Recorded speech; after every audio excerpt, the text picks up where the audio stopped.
La Genèse, chapitre 2. Ainsi furent achevés les cieux et la terre, et toute leur armée. Dieu acheva au septième jour son œuvre qu'il avait faite, et il se reposa au septième jour de toute son œuvre qu'il avait faite. Dieu bénit le septième jour, et il le sanctifia, parce qu'en ce jour, il se reposa de toute son œuvre qu'il avait créée en la faisant. Voici les origines des cieux et de la terre quand ils furent créés. Lorsque l'Éternel Dieu fit une terre et des cieux, aucun arbuste des champs n'était encore sur la terre, et aucune herbe des champs ne germait encore, car l'Éternel Dieu n'avait pas fait pleuvoir sur la terre, et il n'y avait point d'homme pour cultiver le sol. Mais une vapeur s'éleva de la terre et arrosa toute la surface du sol. L'Éternel Dieu forma l'homme de la poussière de la terre. Il souffla dans ses narines un souffle de vie, et l'homme devint un être vivant. Puis l'Éternel Dieu planta un jardin en Éden du côté de l'Orient, et il y mit l'homme qu'il avait formé. L'Éternel Dieu fit pousser du sol des arbres de toute espèce, agréables à voir et bons à manger, et l'arbre de la vie au milieu du jardin, et l'arbre de la connaissance du bien et du mal.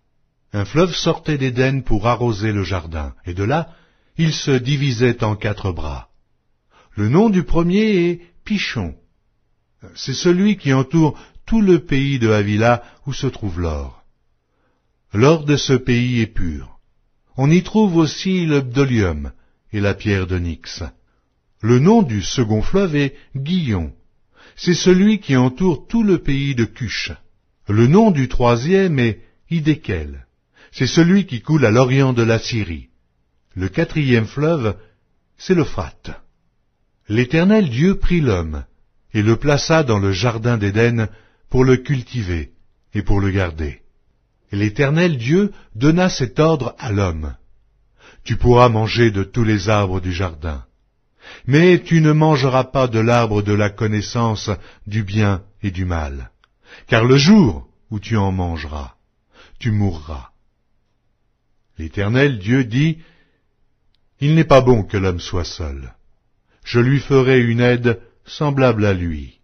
L'Éternel Dieu forma de la terre tous les animaux des champs et tous les oiseaux du ciel, et il les fit venir vers l'homme pour voir comment il les appellerait, et afin que tout être vivant portât le nom que lui donnerait l'homme.